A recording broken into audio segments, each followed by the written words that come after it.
Hello friends, आज हम लोग टेंस की दूसरे प्रेजेंट टेंस के दूसरे चैप्टर प्रेजेंट कंटिन्यूअस टेंस की चर्चा करेंगे। कल हम लोगों ने सिंपल प्रेजेंट टेंस का अध्ययन किया था। इस चैप्टर की शुरुआत करने से पहले मैं फिर आपसे एक बार आग्रह करना चाहूँगा कि कोरोना के चलते इस समय जो देश की परिस्थितियाँ हैं उसको ध्यान में रखते हुए आप सबसे आग्रह है कि आप अपने परिवार के साथ घर में रहें और सुरक्षित रहें, और इस प्रकार हम अपने आप, अपने परिवार और अपने देश को सुरक्षित रख सकते हैं। अब आते हैं हम लोग प्रेजेंट कंटिन्यूअस टेंस की ओर। तो प्रेजेंट कंटिन्यूअस टेंस का स्ट्रक्चर होता है subject plus present form of verb to be, और उसके बाद हम वर्ब के प्रेजेंट पार्टिसिपल फॉर्म को लिखते हैं। उसके पहले जो भी कंटिन्यूअस टेंस होता है, प्रेजेंट कंटिन्यूअस टेंस हो या फ्यूचर कंटिन्यूअस या पास्ट कंटिन्यूअस, कंटिन्यूअस टेंस में वैसे कार्य की हम चर्चा करते हैं जो जारी रहता है। तो प्रेजेंट कंटिन्यूअस टेंस का स्ट्रक्चर है सब्जेक्ट, और सब्जेक्ट के अनुसार जो वर्ब वी का प्रेजेंट फॉर्म होता है एम इज आर, उसमें से हम चयन करते हैं सब्जेक्ट के अनुसार, और उसके बाद वर्ब के प्रेजेंट पार्टिसिपल फॉर्म यानी वर्ब का जो आईएनजी फॉर्म होता है उसको हम लिखते हैं। जैसे कि आप जानते हैं कि जो थर्ड पर्सन का सिंगुलर सब्जेक्ट है आई, उसके साथ हम एम का प्रयोग करते हैं। थर्ड पर्सन का जो सिंगुलर सब्जेक्ट है ही सी इट या कोई नाम हो या कोई और सिंगुलर सब्जेक्ट हो, उसके साथ हम इसका प्रयोग करते हैं। और थर्ड पर्सन के प्लूरल सब्जेक्ट, फर्स्ट पर्सन के प्लूरल सब्जेक्ट और सेकंड पर्सन के सब्जेक्ट के साथ हम आर का प्रयोग करते हैं। तो प्रेजेंट कंटिन्यूअस टेंस को बनाते समय हमें इस बात का ध्यान रखना होता है कि इसका स्ट्रक्चर होता है सब्जेक्ट, और सब्जेक्ट अनुसार हम वर्ब बी के present form am is are में से एक का चयन करते हैं, और उसके बाद हम प्रेजेंट पार्टिसिपल यानी वर्ब का आईएनजी फॉर्म का यूज करते हैं। अब हम आते हैं कि प्रेजेंट कंटिन्यूअस टेंस का प्रयोग कहां कहां किया जाता है। तो प्रेजेंट कंटिन्यूअस टेंस का प्रयोग जो सबसे पहला प्रयोग है वैसी क्रिया के लिए किया जाता है जो बोलने के समय जारी हो, यानी जो क्रिया इस समय घटित हो रही है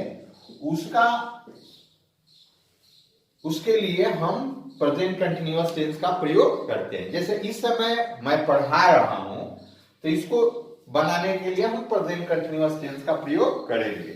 जैसे मैं पढ़ा रहा हूं तो इसमें सब्जेक्ट हुआ आई के साथ वर्ब बी के फॉर्म एम को लिखते हैं, और उसके बाद जो वर्ब है टीच, उसका आईएनजी फॉर्म यानी प्रेजेंट पार्टिसिपल फॉर्म को हम लिखते हैं। जैसे मान लीजिए कि राधा खेल रही है, तो इसको जब हम बनाने जाएंगे तो राधा थर्ड पर्सन का सिंगुलर सब्जेक्ट है, राधा के साथ हम इसका प्रयोग करेंगे, और जो वर्ब है प्ले उसका आईएनजी फॉर्म यानी प्रेजेंट पार्टिसिपल फॉर्म प्लेइंग। तो राधा खेल रही है तो इसको हम बनाते हैं राधा इज प्लेइंग। जैसे मान लीजिए कि हम लोग टहल रहे हैं, तो वी फर्स्ट पर्सन का प्लूरल सब्जेक्ट है वी, उसके साथ हम आर का प्रयोग करते हैं, और टहलने वॉक उसका आईएनजी फॉर्म यानी वॉकिंग, वी आर वॉकिंग। तो प्रेजेंट कंटिन्यूअस टेंस का जो पहला प्रयोग है वैसी क्रिया जो इस समय हो रही है, यानी बोलने के समय जो क्रिया हो रही है उसको हम प्रेजेंट कंटिन्यूअस टेंस में बनाते हैं। अब आते हैं हम इसके दूसरे प्रयोग की ओर। प्रेजेंट कंटिन्यूअस टेंस का जो दूसरा प्रयोग है वैसी क्रिया के लिए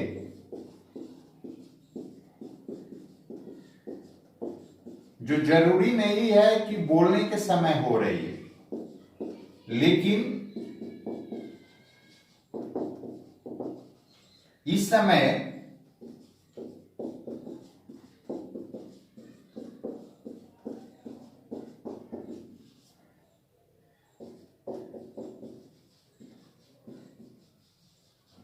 वह जारी हो।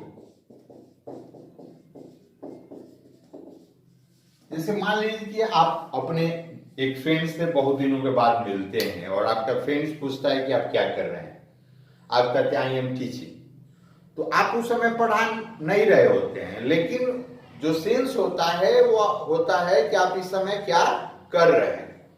तो वैसी क्रिया जो बोलने के समय नहीं हो रही है लेकिन उन दिनों आप उस काम को कर रहे हैं, वैसी क्रिया को भी हम प्रेजेंट कंटीन्यूअस टेंस में दिखा सकते हैं। जैसे आई एम टीचिंग, मैं पढ़ा रहा हूं। यह जरूरी नहीं है कि जिस समय आप बात कर रहे हैं उस समय आप पढ़ा रहे हैं, लेकिन इन दिनों आप पढ़ा रहे हैं तो आप बोलते हैं कि आई एम टीचिंग। जैसे मान लीजिए कि इस समय आप कोई एक नाटक पढ़ रहे हैं,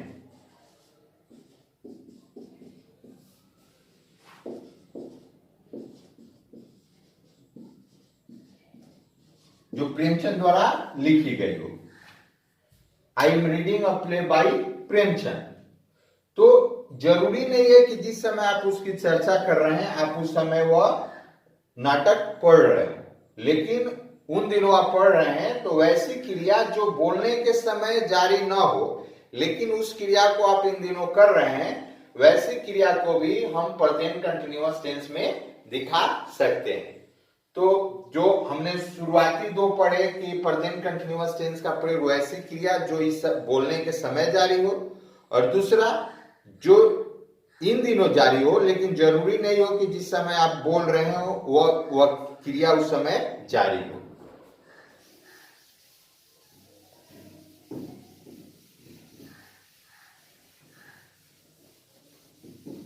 प्रेजेंट कंटीन्यूअस का तीसरा प्रयोग होता है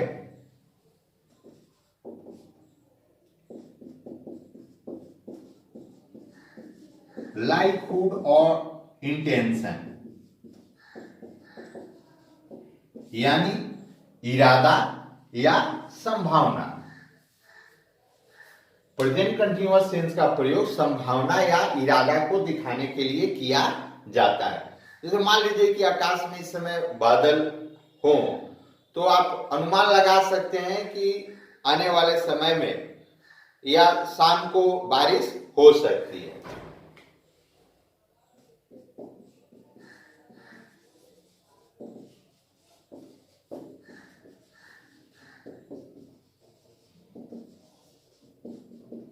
it is going to rain tonight, तो यह संभावना दिखाता है कि रात में बारिश होने वाली है। It is going to rain. मान लीजिए कि आप इरादा करते हैं कार खरीदने का,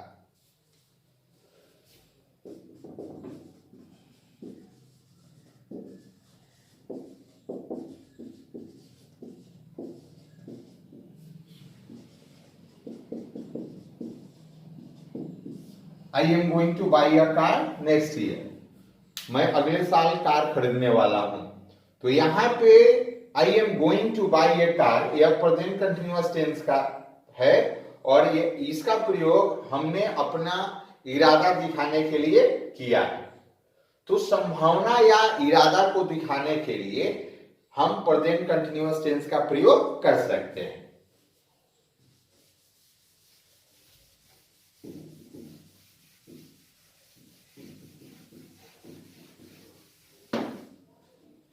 प्रेजेंट कंटीन्यूअस टेंस का चौथा प्रयोग होता है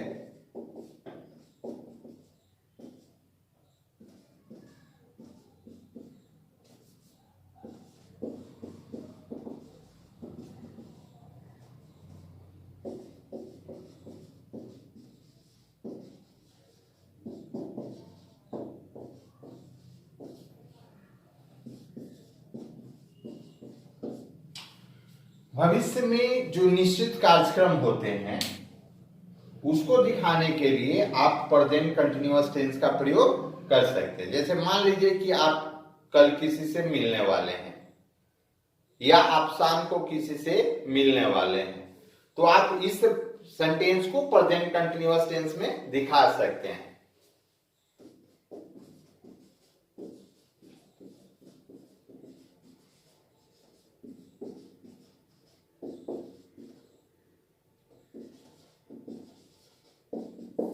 I am meeting Mohan tonight, मैं रात में मोहन से मिलने वाला हूं या मैं रात में मोहन से मिलूंगा।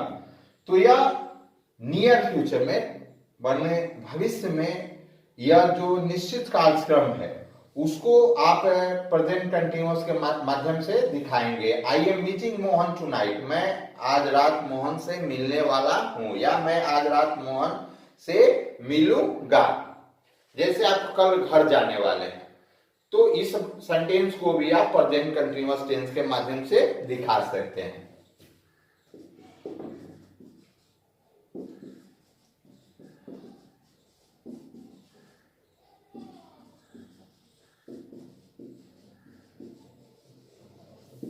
I am living for home tomorrow, मैं कल घर जाऊंगा। तो जो निकट भविष्य में निश्चित कार्यक्रम है उसको हम प्रेजेंट कंटिन्यूअस टेंस के माध्यम से दिखा सकते हैं।